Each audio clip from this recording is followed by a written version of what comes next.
Welcome to the Alien Portal Podcast, where we ask the questions to the most out of this world topic, explore the world of ufology and ancient historical evidence of aliens. Come along for the ride while we learn of the existence of and coexistence with beings out of this world. Thank you for joining us today. I am Cris, your host. Today with me, I have my dear friend B. Would you like to introduce yourself, B?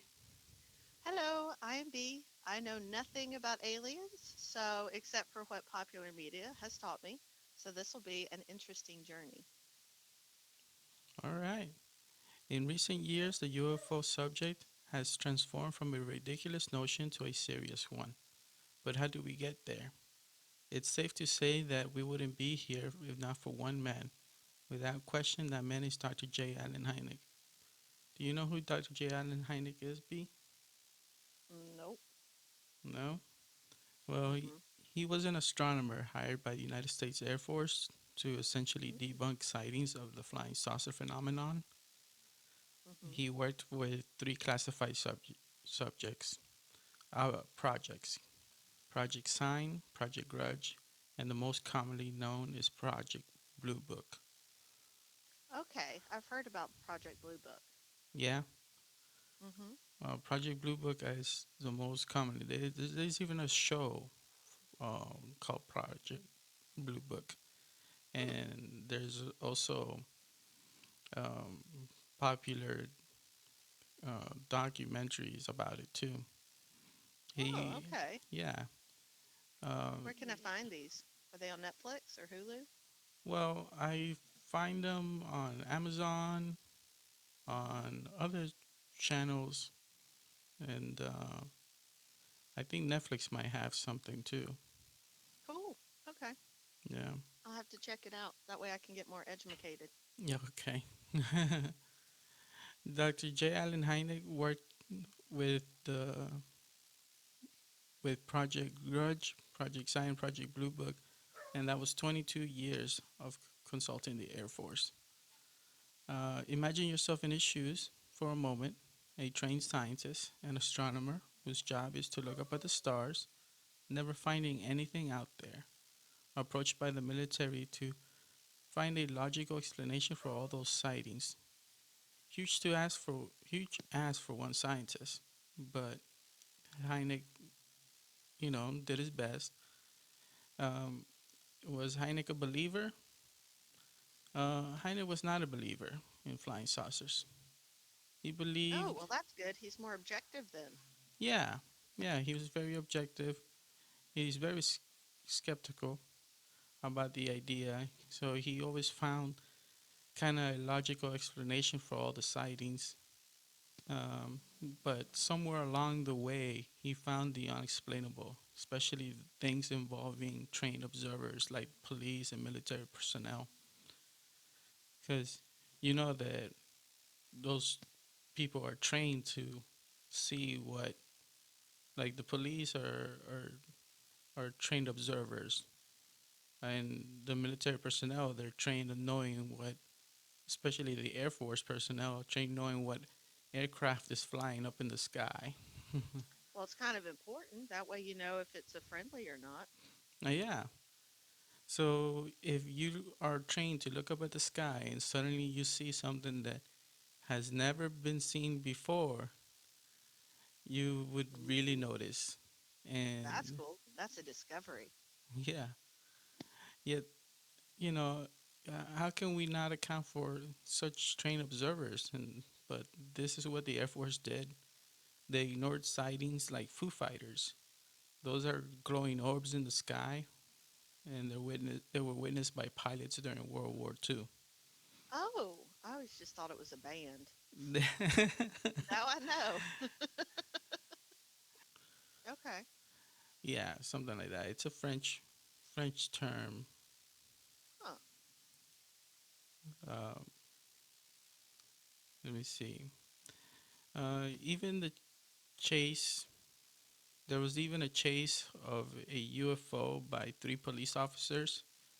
A chase that lasted 86 miles and that took the police on a wild chase of 100 miles per hour ride. leading them from Ohio to Pennsylvania. And even Holy that was, crap! yeah, It's yeah, like a low flying saucer. He's just like, hey, let's see how fast you can go, coppers. Ha ha ha! Can't catch me. yeah. Yeah, and even that was not enough for the Air Force to budge. They still needed a debunker. So Hynek did his best to oblige. And Well, I that's don't, cool. That way, it takes out all the people who are like, oh wow, I saw a flying saucer. It's like, no, that's an airplane, man. yeah. Sorry. And there's people who see Little Green Man, and it was simply just some sort of creature they didn't know existed. Ah. Yeah. So what? Aliens are not little green men? You're gonna destroy my childhood right before my eyes? No, because the most common one is the gray alien, anyways. Oh, huh. I didn't know that. Is it tall, short, thin, fat, Mm. or is it humanoid even? Yeah, the gray alien is comes in a humanoid form, and sometimes they're seen as tall, lengthy, and sometimes they're seen as child size. Oh wow, that's freaky. Yeah, Reminds me of Children of the Corn. yeah. Well, I don't think that I don't think that Hynek would simply write whatever the Air Force wanted on the reports. Right. Yeah, I think since he's a scientist, after all, according to his biography, Hynek was infuriated after the Robertson panel declared that UFOs were not a threat and were unworthy of further study. After the What's the tariff, Robinson panel? yeah, it's Robertson panel was created for because there was a assault over the skies of Washington D.C. in 1952. Holy Of crap. yeah, and people know about this. There was many witnesses, including Air Force personnel, police, um, and White House officials. There were stuff flying over the White House, and they put out pilots talking about objects caught on radar. Pilots sent out to engage the phenomenon. All Hmm. that in the most protected place in the U.S. Yeah. And yeah, I mean, I'd be like sweating it if I was the president. All of a sudden, here's this aerial attack. It's in the middle of the Cold War. You're thinking, awesome, we're getting nuked. mm-hmm, yeah. And the Robertson, Maybe that's why they dismissed it. well, they dismissed it. I think because they they believe they said that it's not a threat to national security, but I Mm. believe they dismissed it because it is a threat, and they don't want the public to panic. I always think it's funny. The government never wants the people to panic, and yet they still make us panic. Yes, they do. It's like keeping crap from us doesn't help, by the way. It really doesn't. Ignorance is not bliss. No, ignorance is not bliss. Yet they want to keep us ignorant. Well, even the director of Project Blue Book, he's a Hmm. United States Air Force captain, Edward J. Ruppelt, quit soon after the Robertson panel. Oh, wow. Because he's like, I can't work for a group that won't believe me. Mm-hmm. Yeah.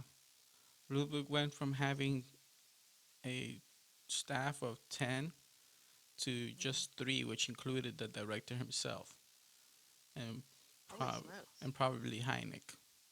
So, Talk about gutting a system. yeah, because the Robertson panel pretty much said that, hey, UFOs are not a threat, so they pretty much don't need to be investigated. Did anybody on the Robinson panel actually witness what happened? Or were they just, pulled together based on their abilities? Like, Well, how was the Robinson panel formed? I'm not sure how it was formed.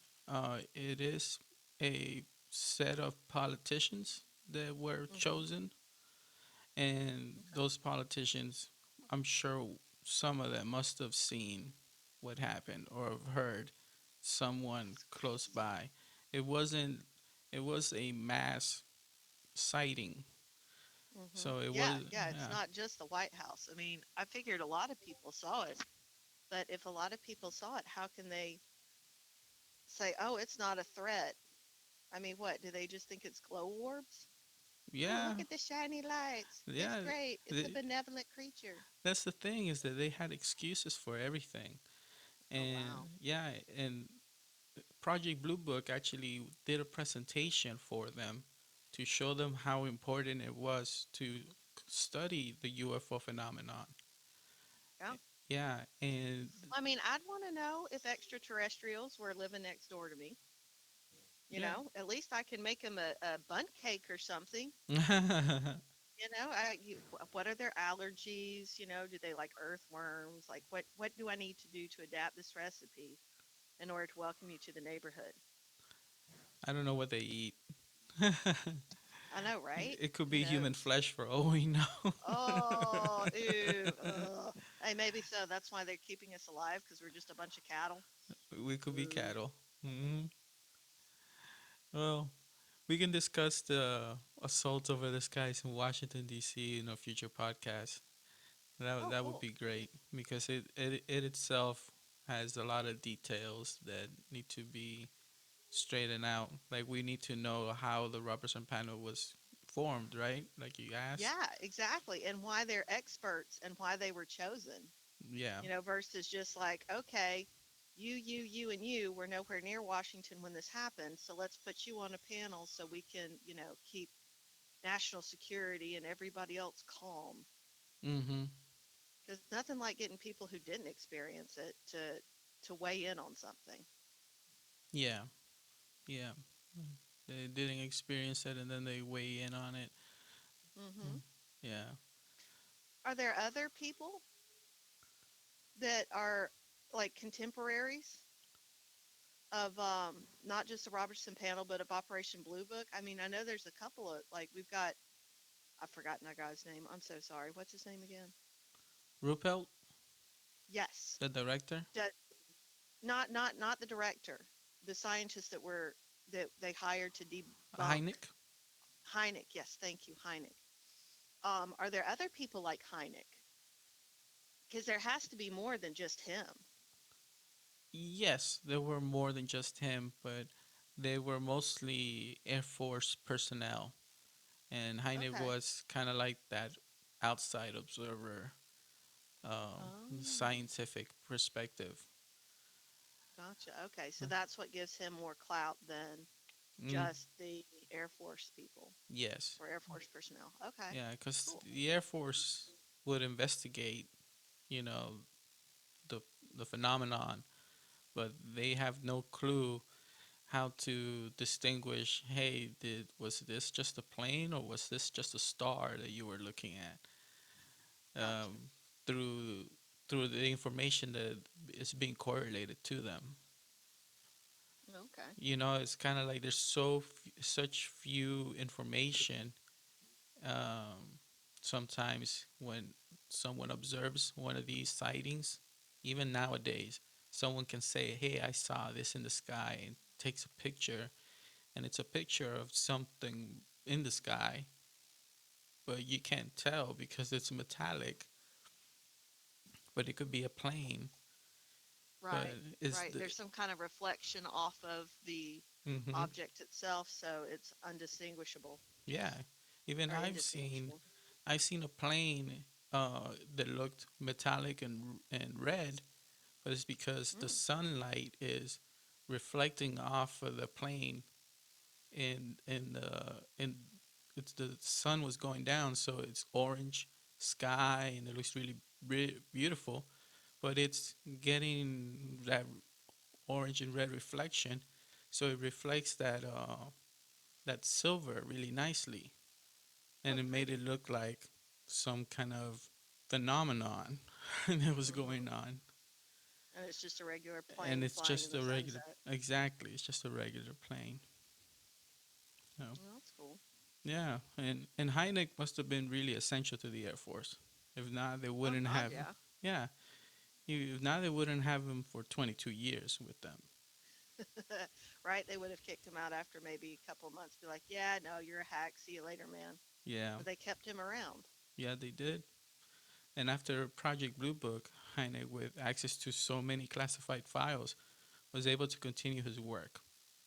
Oh, And that's cool. yeah, he essentially leads to the this essentially leads to the formation of the Center for UFO Studies, which Nice. you can still So, find what the was his website. biography called? Hmm? What was his biography called? His biography is in is you can find it in the website Hmm. for the Center of UFO Studies. Okay. Yeah, it's actually a short biography. It, it's not many pages long. And do we have like documentation of his published papers? If we wanted to basically read what he saw firsthand and what he discovered? Yes, he wrote a few books. I can get you the names of those books later on. Yeah, But that would be fantastic. yeah, and that way we can discuss this another day, especially Hmm. his books. Because even Ruppelt, the Air Force director, even Uh-huh. he wrote a book as well on the same subject. Oh, that's cool. Yeah, yeah, See, this is how you find evidence, is you gather materials from firsthand experiences and published works and compare and contrast them. yeah. I agree. Nifty. Well, before I continue talking about how great Hynek is, let me just Hmm. say that he was also responsible for a huge blunder. Oh no, what did he do? Well, you've heard of swamp gas, right? Yeah. Well, almost everyone is aware of the saying, and I've heard of it as a child. Hmm. It had no meaning to me until I was older. Hmm. But guess who used the swamp gas as an explanation for a sighting? No. Yeah, No. Oh, rough. It's like using the Northern Lights as a sighting. yeah, yeah, Ugh. Naturally occurring phenomenon. And, oh, it's an alien. No, no, it's yeah. not. And this was a sighting in Michigan in 1966.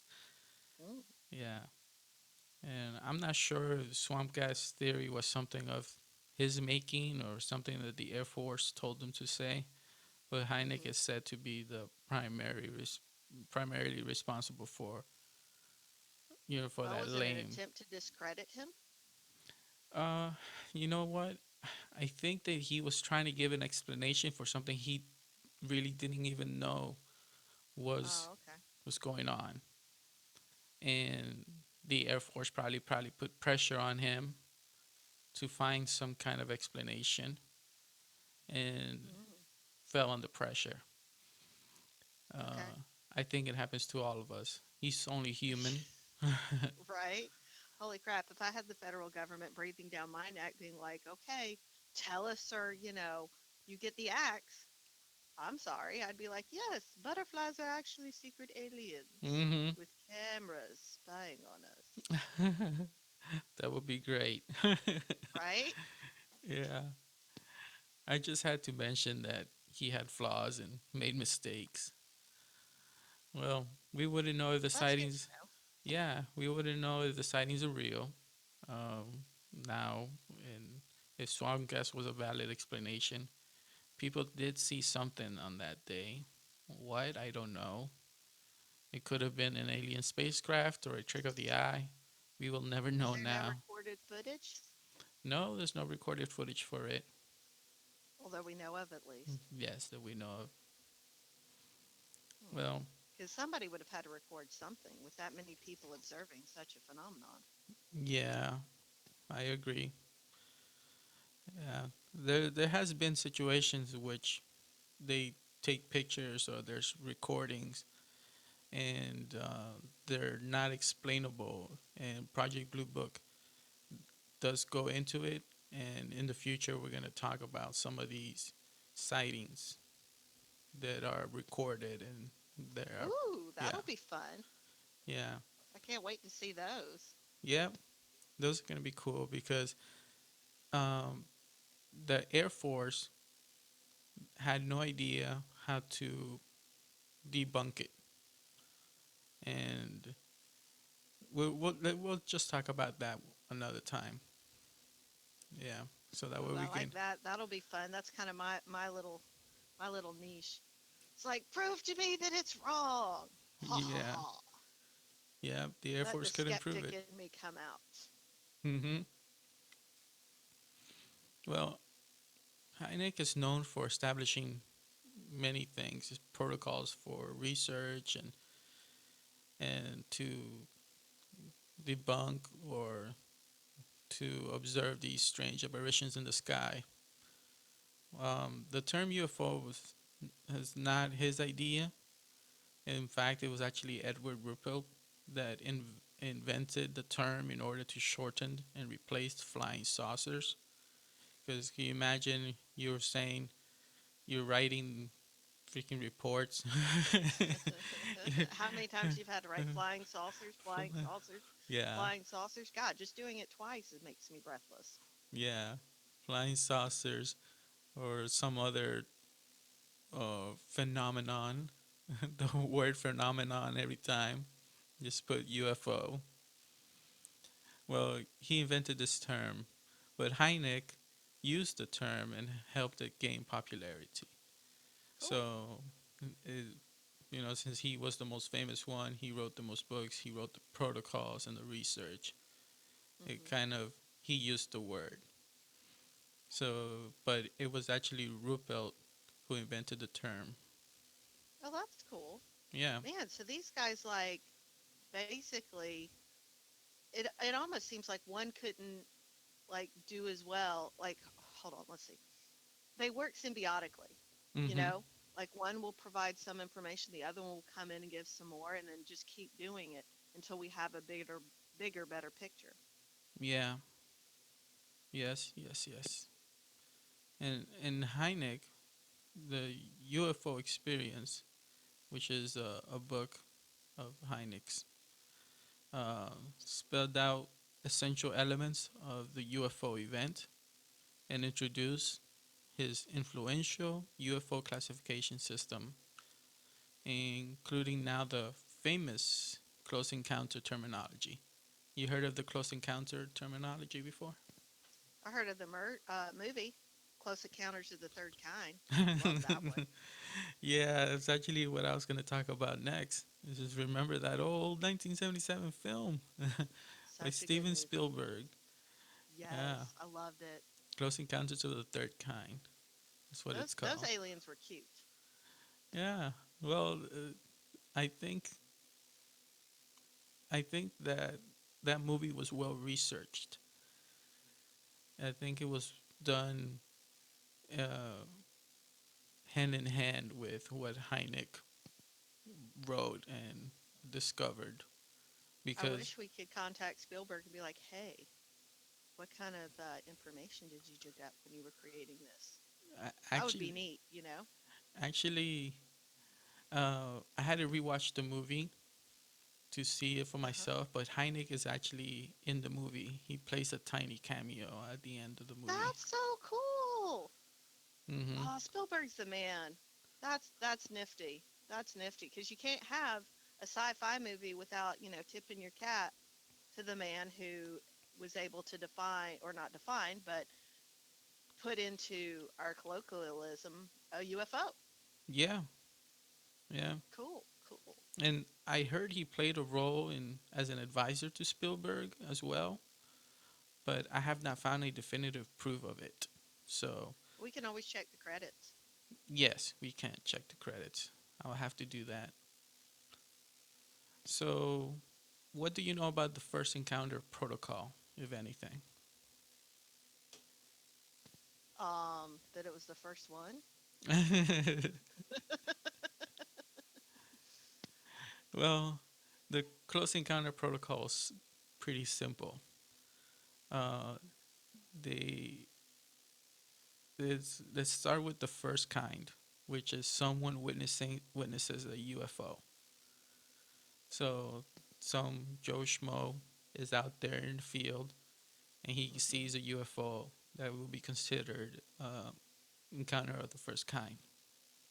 Cool. Okay. And second is when there is a physical interference with the environment. So, Ooh, so something that's left behind? yeah, like burns on the Evidence. ground or even Crop something, circles. crop circles, exactly, or Okay. even electrical systems going haywire. So, in Ooh. some sort of event that's left behind. And the third kind is when we witness one of the aliens. So, Ooh. hence the movie. Oh, okay. Well, that makes sense then. Mm-hmm. I had no idea where they got the title from. I just thought, the third kind was, third unknown species, and that's what we just lump them all together. Okay, Yeah. good. So when you rewatch the movie, you'll notice that they go through the first, second, and third kind. Mhm. Okay. Nifty. See, I did not. Man, that went right over my head. Mm-hmm. It went over most people's heads. Okay. Yeah. Don't worry, you're That not the that only makes it one. more fun. Like I can't wait to see this again. Yeah. Just to see the how it how it unfolds. You know, it's like, oh yeah, that's the first one, and that's the second one. Oh, and here of course is the third one. Yeah. And then at the end, you get to see Dr. J. Allen Hynek's little tiny cameo. Yeah. Sweet, that's cool. Yeah. I'll show you the clip another time so you can Mhm. see when you're watching the movie. Oh, that's Dr. J. Allen Hynek. I know that guy. Nice, nice. That'll be fun to put a face with the name. Mm-hmm. Yeah. Well, Dr. J. Allen Hynek created all the way up to the third kind. Someone else created the fourth kind. Someone who worked with Oh, him. what's that? The fourth kind is alien abduction or contact Ah, by okay. That's what I aliens was with about to say. humans. When you're taken by aliens, Yeah. I don't know if like anybody wants the fourth kind. No, because it might include probing. No, not the probe, doctor, not the probe. I don't even know why people think that aliens want to probe us for. I don't either. They have to, if they're this advanced, they'll be able to just scan us or something. It's like, boom, we already know your genetic and biological makeup. So we don't have to stick anything anywhere. We're not Yeah. taking your temperature. You're not a dog. No, you're not a dog. But it definitely helps to back up the cow theory. No. Yeah. Poor cows. Oh. And just for information's sake, there is another close encounter class. Ooh. There's the Is it the fifth fifth kind? kind. Yes. Close Ah. encounter of the fifth kind. This is the latest protocol. It was not created by Hynek either.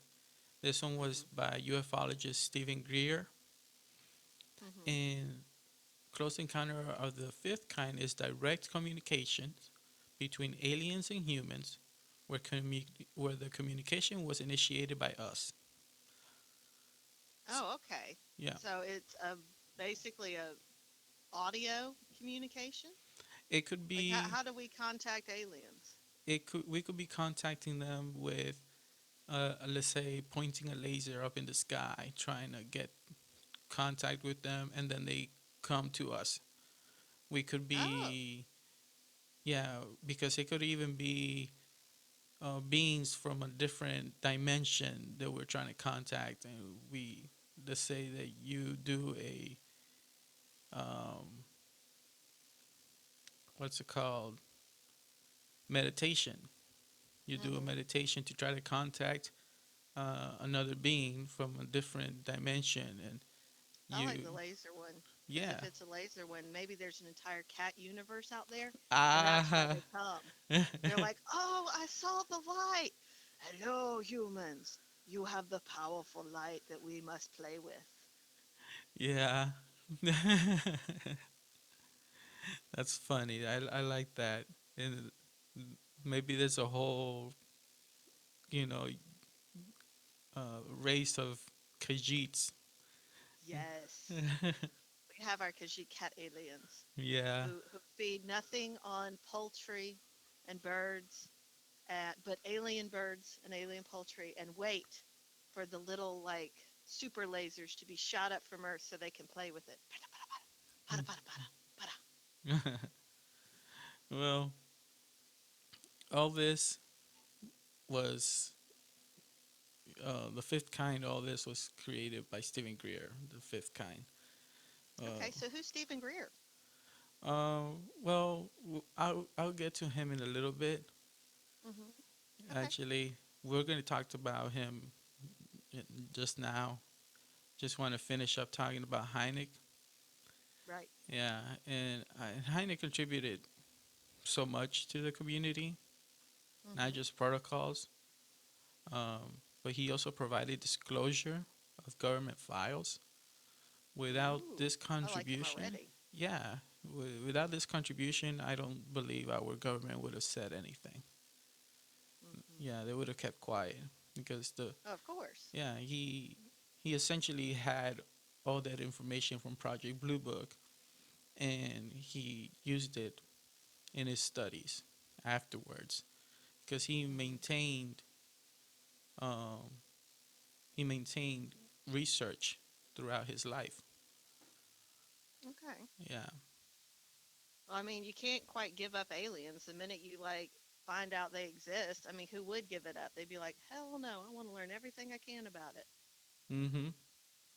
And remember, I was telling you that there's a there's a show called Project Blue Book. Hmm. It's on the History Channel. It's highly Oh, yeah, it's highly fictional. Um, I watched the whole thing already, and I really say I enjoyed it. okay. So it's good alien entertainment. Mm-hmm. Good alien Nice, entertainment. nice. It does touch on some of the cases that Hynek was involved in. So check it out when you get Excellent. a chance.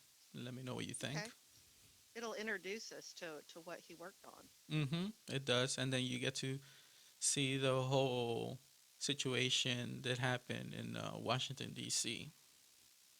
That would be fun to see and that in film. and the Robertson panel and all that. Okay. Yeah. Now I want to briefly discuss Stephen Greer, which Oh, you cool. asked about. Yeah. Well, the guy that came up with Close Encounter of the Fifth Kind, I believe he has the potential to be like Hynek. Really? Is Yeah. he a modern day uh UFOologist? Yes. Is that He's, how you say it? yeah, ufologist. Cool. He is the modern day ufologist. The difference between Greer and Hynek is that Greer kind of is a believer from the start, Mm-hmm. unlike Hynek, who maintained his Uh, skepticism throughout his entire life. So, well, it's better to remain a skeptic, I think. But I mean, heck, how are you ever going to learn about something unless you have somebody who is very passionate about it? mm-hmm. Yeah, and Greer is passionate. Greer So is what has Greer been on? what Have has we he? seen Greer? You most likely have seen Greer one way or another. Okay. Um, he's been in multiple documentaries now. Greer is actually a doctor by trade, and A he physical doctor, like, or yeah is he a PhD? no Oh, okay. So he's an MD. a MD medical doctor. Cool. Yeah, so he's a medical doctor by trade, but he dedicated his life to ufology. Interesting. Yeah, Now that's wild. You get this medical degree, and instead of practicing medicine and making the big bucks, you're like, yeah, no, I'm gonna study what I love. Let me go into ufology, mm-hmm, yeah. where everybody's gonna make fun of me and look at me and be like, oh no, man, you're wrong. So that makes you work even harder to prove that you're right. Yeah, it's like starting a podcast channel about aliens. Yes, it is. Yes, it is. Very similar. Well, Greer was great because he founded the Center of Study for Extraterrestrial Intelligence. Hmm. Uh, this organization focuses on a diplomatic approach to disclosure and research based approach to the investigation of UFOs. So What do you mean by diplomatic? Like including uh like other countries yes, or other countries, oh. governments, So the politicians, United States are not the only place that have seen aliens? exactly. So we're Okay. not the Okay, only that's ones cool. who get aliens. So, More of a global experience. mm-hmm, it is a global experience. So he's gone around the world, showing, That's a nice gig. yeah, showing people in governments how to do contact. So CE5, Close Okay. Encounter of the Fifth Kind, and Cool. yeah, and that's actually what has made him has given attention to him is this whole CE5 thing because it's very interesting to be able to say, hey, we're the ones who are creating contact and we're getting some feedback. That's wild. Hmm. Well, I mean, what? Oh, I forgot that. For instance, they in the 70s they put out, and there was a movie on it. It was a really cute, campy movie. But what they did is, they put together a record, a gold record, of all the things that were wonderful about humanity, and sent it off into space as an attempt to communicate with aliens. Actually, we did do that. Yeah, I know. But Yeah. that's the wild thing. It's like that's one of the most well documented attempts at us communicating, or at least taking steps to communicate. Yeah. Yeah. That is wild.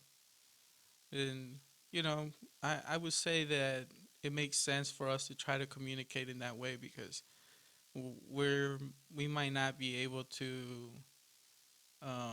fly, physically us go into space for Hmm. many years, for light years from across the universe, but we can send an object, a small camera with um,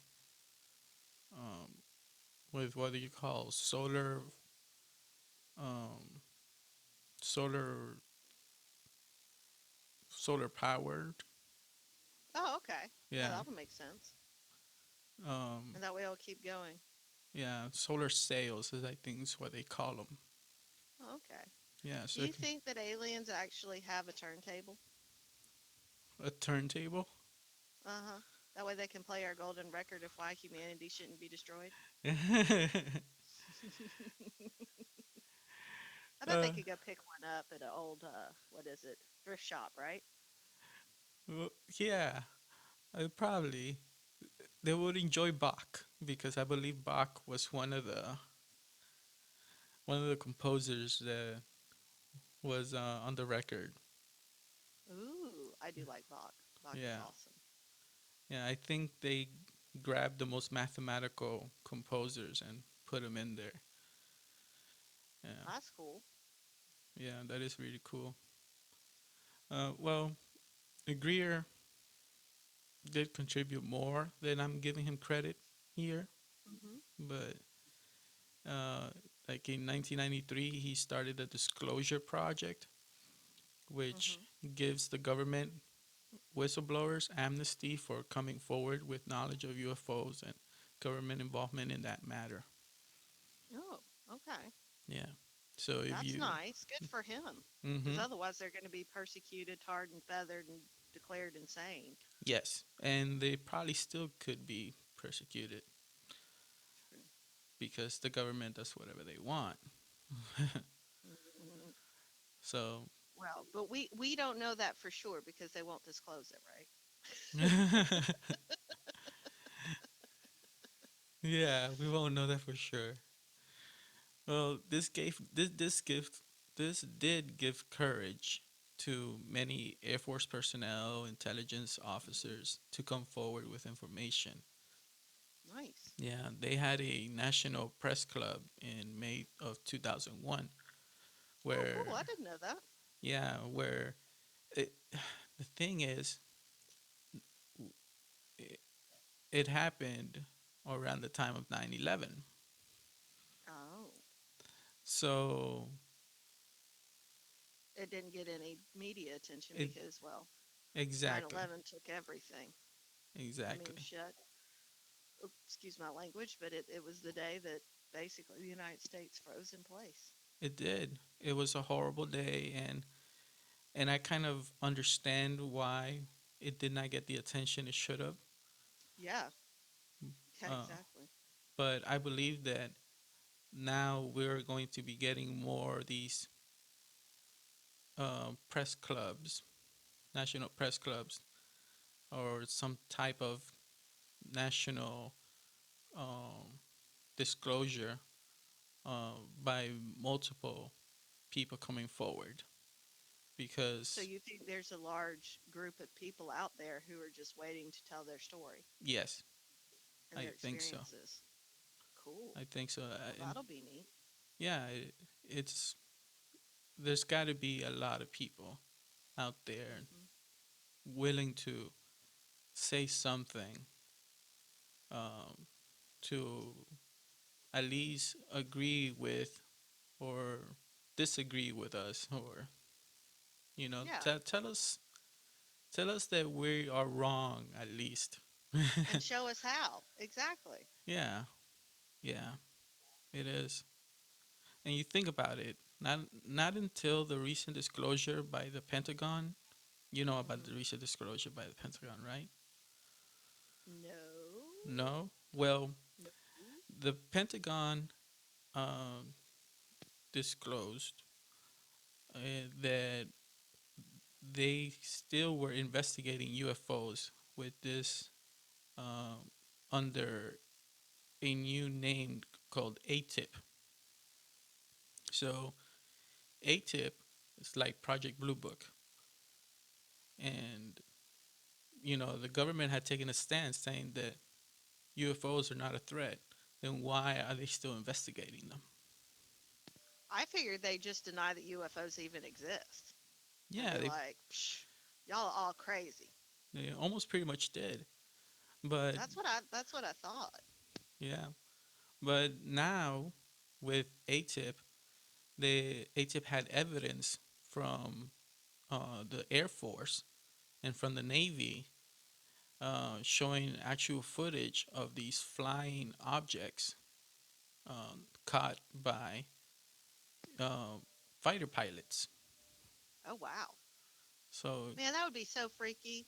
You're a fighter pilot, and all of a sudden, swing, mm-hmm, and you're like, what the heck? And the alien's like, yo, what's up? And keeps going. yeah, That would weird me out. I'd be like, oh my gosh. yeah. And you think about it, we didn't need a space force until now. So they disclosed that we have this organization that inside the government that Hmm. is investigating, and then suddenly we need a space force. So now they're diverting all this money to fight something that's not there. Is that why they sent Shatner to space? He Oh, needed a Captain Kirk. well, I'm glad they sent him to space. He's one of the most famous people that we know in sci-fi. It's kind of Hell yeah. awesome. Love my sci-fi, yo. He is awesome. Yeah, I mean, heck, that's how I cut my teeth on Star Trek. Is like watching the '60s show with him being the captain. I'm like, it only made sense to me that he goes out into space. yeah, He spent his life, at least his youth, making this huge and movies, all that based on our belief in extraterrestrials and other life forms. yeah. And it kind of opened up people to believe in in what we believe now, True.